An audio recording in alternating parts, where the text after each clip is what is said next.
भगवान की कथा सुनने को मिलती है। जब प्रभु जी अत्यंत प्रसन्न होते हैं तब वो इस जीव को अपनी कथा देते हैं। कथा से इस मानव का हर प्रकार से उत्थान होता है।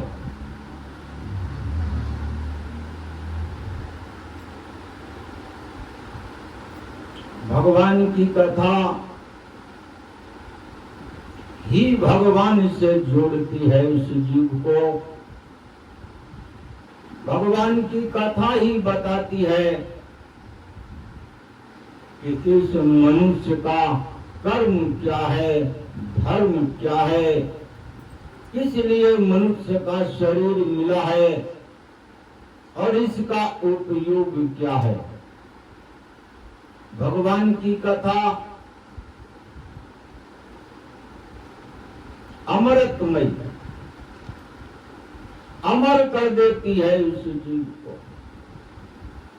जो जीव नाना प्रकार के दुखों से पीड़ित है, भगवान की कथा उसको अमर तत्व प्रदान करती है, आत्मबोध कराती है, बताती है ये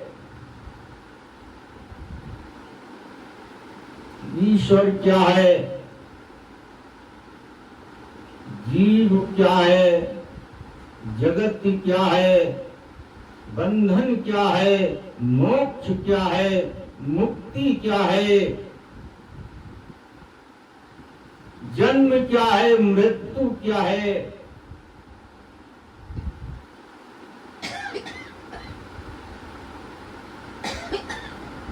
और वो भगवान की माया कौन सी है जो इस जीव को बांधती है, और भगवान की वो भक्ति कौन सी है जो इस जीव को सदा सदा के लिए बंधन से मुक्त करके भगवान के चरणों में स्थान मिला देती है। वो है भगवान की कथा।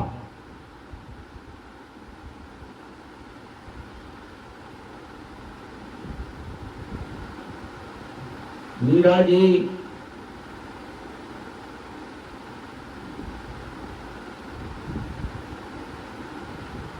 एक समय ऐसा था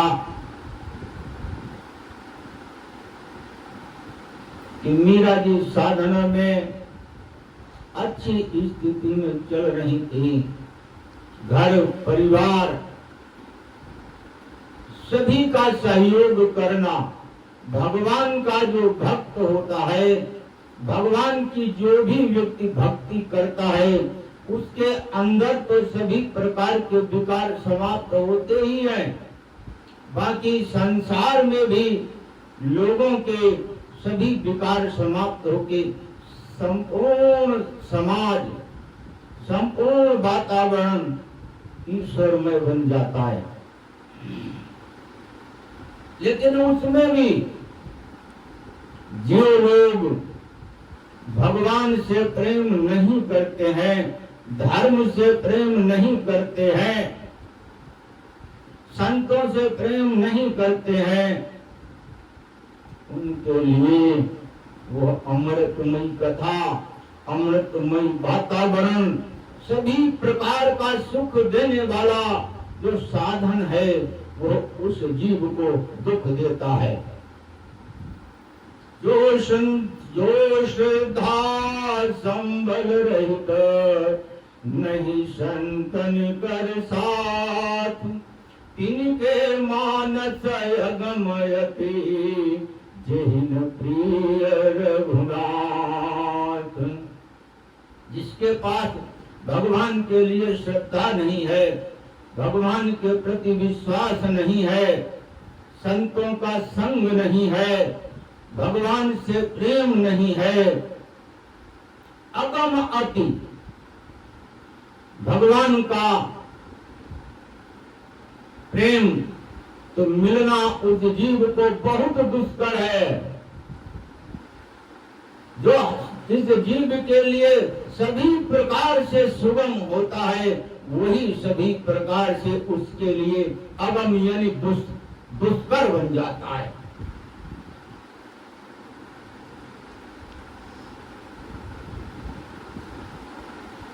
मीरा जी रहती थी अपने कमरे में, शांति पूर्वक जीवन चल रहा था, सब कुछ सही था, लेकिन उसी के परिवार के लोग उसके दुश्मन बने हुए थे। इसलिए कोई तो कारण होता, किसी से कुछ चाहती नहीं थी, हर किसी का सम्मान करना, हर किसी का कल्याण सोचना और करना, और भगवान का भजन करना, बस इसी में तो वो रहती थी। लेकिन फिर भी वही परिवार, वही समाज, वही उसके अपने,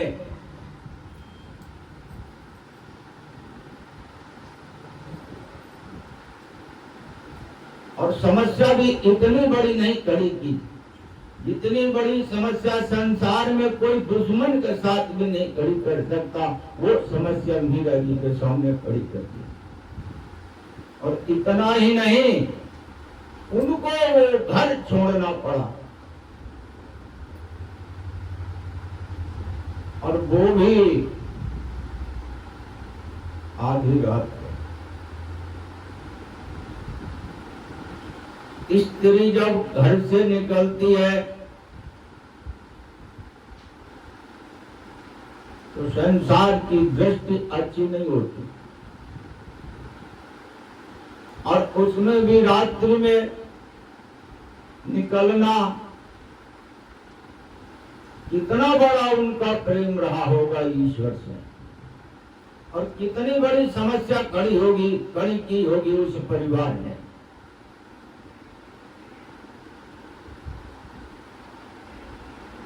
अपराध क्या था उनका, गलती क्या थी उनकी? ईश्वर से प्रेम करना। अरे ईश्वर से जो प्रेम करता है वो संपूर्ण संसार को ब्रह्म में देखता है, अपने प्रभु में देखता है। किसी का नुकसान करना तो सोच ही नहीं सकता है।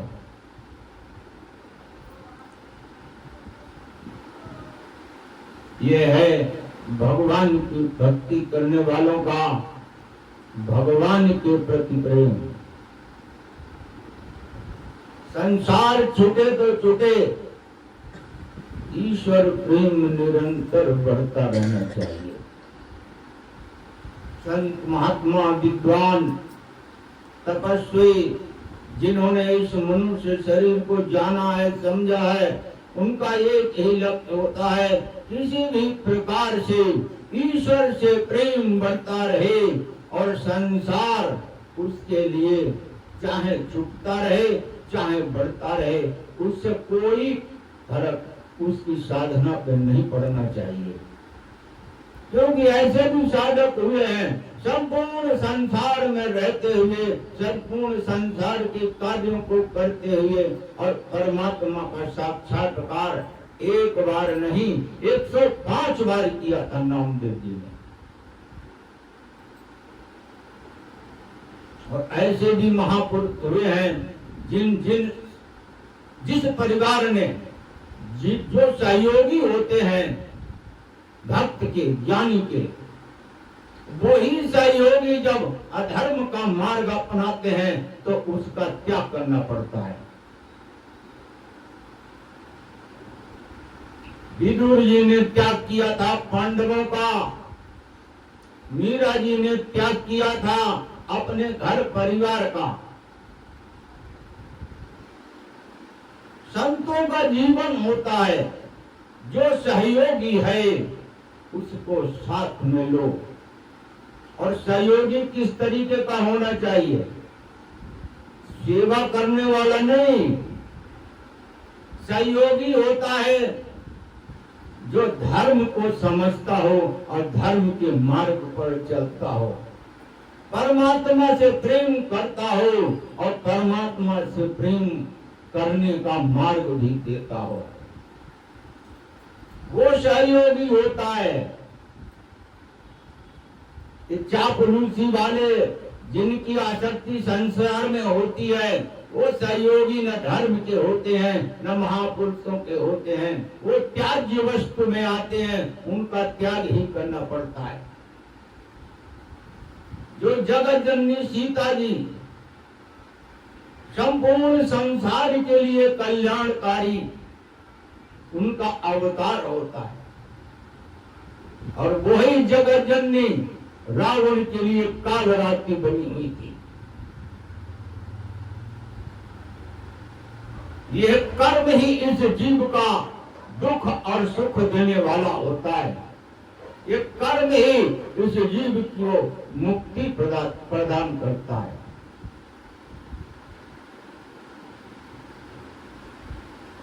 यह मनुष्य अपने जीवन का स्वयं ही विधाता होता है, अपने जीवन को स्वयं ही सुधारने वाला होता है और स्वयं ही इस जीवन को बिगाड़ने वाला होता है।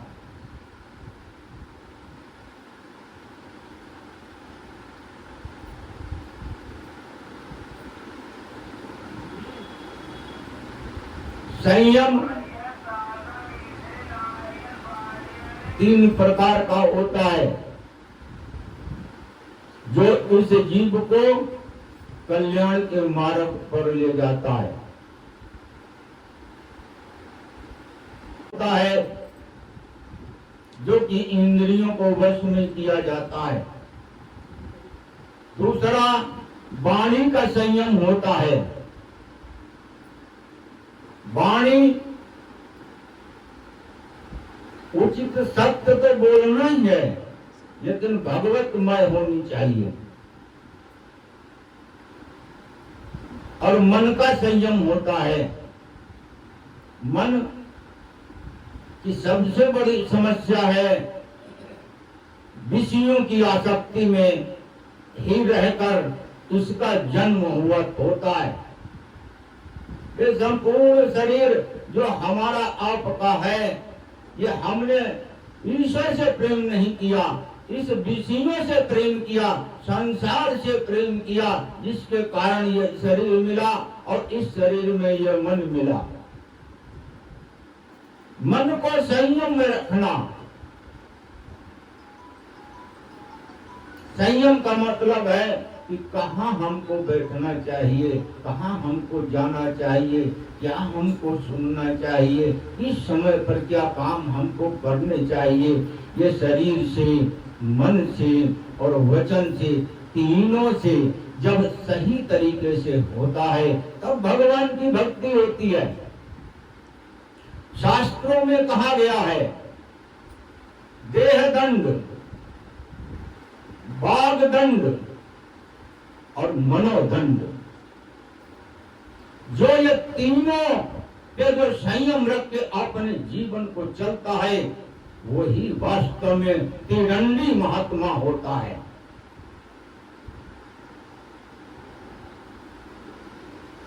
जो वाणी को भी संयम में, शरीर को भी संयम में और मन को भी संयम में रख करके और फिर करता क्या है,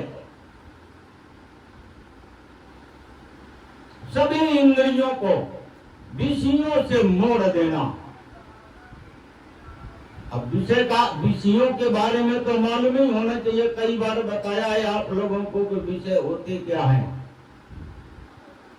संसार की आसक्ति को हर तरफ से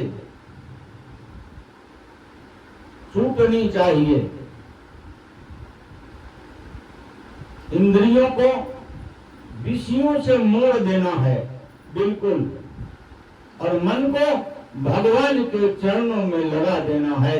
यही तो नियम है, यही संयम है। इसके लिए संसार नहीं छोड़ना पड़ता है, संसार की आसक्तियों को छोड़ना पड़ता है। जो सहयोगी हैं उनका साथ लो, जो सहयोगी नहीं है उनका त्याग करो। त्याग भी छोटा मोटा नहीं, त्याग भी तीनों से करना पड़ता है। जो सहयोगी नहीं है उसको न पास में आने दो और न उसके पास में जाओ। ये शरीर का संयम है। न उसके बारे में बोलो, न किसी को उसके बारे में बोलने दो जो तुम्हें सुनने को मिले।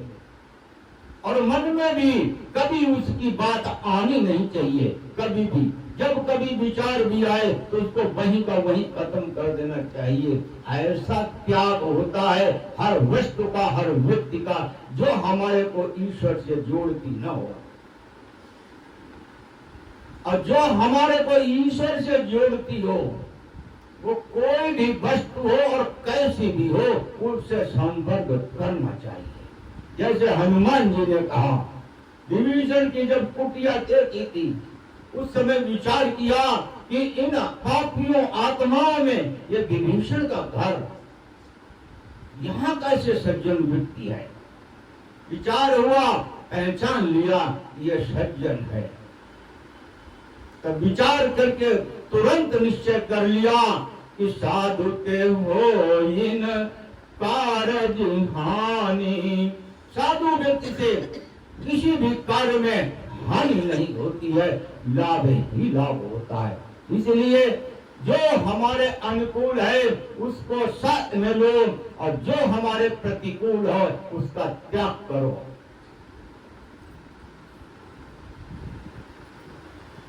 कैकेयी का त्याग भरत जी ने अपने जीवन में कर रखा था। उसको कभी मां नहीं कहा। पूरे जीवन कैकेयी मर गई लेकिन उन्होंने कभी मां नहीं कहा। राजा बलि ने अपने गुरु को त्याग दिया था, तब भगवान के वचनों को पालन कर पाया था। गुरु का भी त्याग होता है, गुरु का भी त्याग, सगी मां का त्याग और गुरु का भी त्याग, और भाइयों का त्याग, कुटुंब का त्याग विभीषण से सीखो। त्यागना पड़ा तब परमात्मा के चरणों का दर्शन हुआ है। त्याज्य वस्तु का त्याग और ग्रहण करने वाली वस्तु को ग्रहण करना चाहिए। ये जीव अपना नियम निभाए, उसके लिए आसन, प्राणायाम, प्रत्याहार, ये तीनों आवश्यक होते हैं। एक आसन पे बैठने का नियम होना चाहिए। साधना करो, थोड़ी से लेके आगे तक बढ़ो। परमात्मा को जब तक हृदय में धारण नहीं करोगे तब तक बहुमुखी बने रहोगे। एक मुखी बनना है। एक मुखी के लिए परमात्मा का एक साधे सब सदा, एक ईश्वर का स्मरण, दूसरा कुछ भी नहीं। और बहुमुखी ये संसार है, कभी उसमें मन गया, कभी उसमें मन गया, कभी उसमें मन गया। इसलिए एक आसन पे बैठने का सबसे पहला संकल्प होना चाहिए। फिर प्राणायाम भी करना चाहिए, रेचक, कुंभक, पूरक। सांस को लो, परमात्मा के ओम का स्मरण करते हुए। परमपिता परमेश्वर का सबसे पहला प्राकृत रूप उनका ओम के रूप में हुआ था। जिस मंत्र में ओम नहीं है वो मंत्र नहीं माना जाता है। और जो जीव ओम का स्मरण नहीं करता है वो जीव कभी आगे बढ़ नहीं सकता साधना में। ओम का स्मरण करते हुए सांस को लेना चाहिए। अपने इष्ट देव का हृदय में धारण करते हुए सांस को रोकना चाहिए। और आदि शक्ति भवानी दुर्गा मां जो संपूर्ण संसार को शक्ति प्रदान करती हैं, उनका स्मरण करते हुए सांस को छोड़ना चाहिए।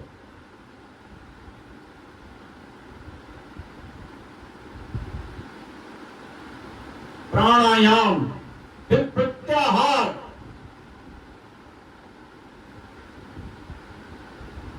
प्रत्याहार का मतलब होता है अपने मन को परमात्मा के चरणों में सदा लगा के रखना। प्रत्याहार में ही आता है इंद्रियों को संसार के विषयों से हटा के भगवान की दिशा में ले जाना, ये प्रत्याहार में ही आता है। जिस प्रकार से मधुमक्खी का छत्ता उस जहां भी होता है मधुमक्खियां वहां हमेशा मड़मड़ाती रहती हैं, उसी प्रकार से जिसका प्रेम ईश्वर में हो चुका है उसका मन, उसकी इंद्रियां, उसकी बुद्धि, उसका चित्त सब कुछ परमात्मा के प्रेम के लिए ही समर्पित होता है। तब वो अहम में समझता है कि एकम ब्रह्म द्वितीयो नास्ति, ऐसे नहीं पहुंचता है वहां तक। ये क्रियाएं करनी होती है, ये सब क्रियाएं मीरा जी ने की, विदुर जी ने की, विभीषण जी ने की, हनुमान जी ने की।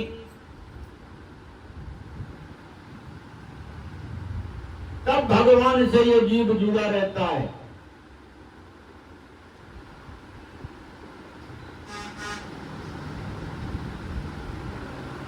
एक बात और भी बहुत महत्वपूर्ण है, उसको समझिए। सही क्षण, सही समय पर विवेक होना चाहिए। जब शरीर बुढ़ा हो गया, जर्जर हो गया, फिर ज्ञान प्राप्त करने से फायदा क्या? जब इंद्रियां तुम्हारी काम ही नहीं कर रही, शरीर काम ही नहीं कर रहा, कैसे तुम ध्यान पे बैठ सकते हो? कैसे प्राणायाम कर सकते हो और कैसे प्रत्याहार कर सकते हो? समय, सही समय पे सही विवेक होना चाहिए और सही समय पर ही सही कदम होना चाहिए।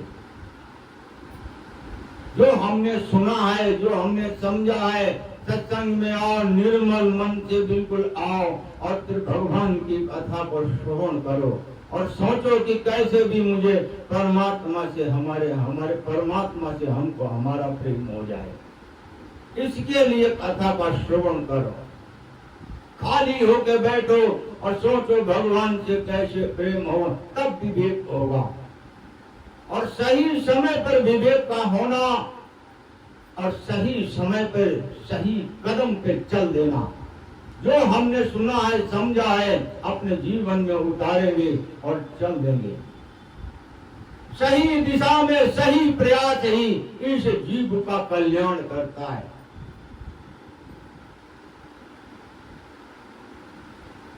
संसार कभी किसी का हुआ नहीं है और न हो सकता है। इसमें वो कला ही नहीं है जो इस जीव का उद्धार कर सके। इसी संसार में जो प्रभुमय है, जो धर्ममय है, इसी संसार में वो इस जीव का कल्याण करता है।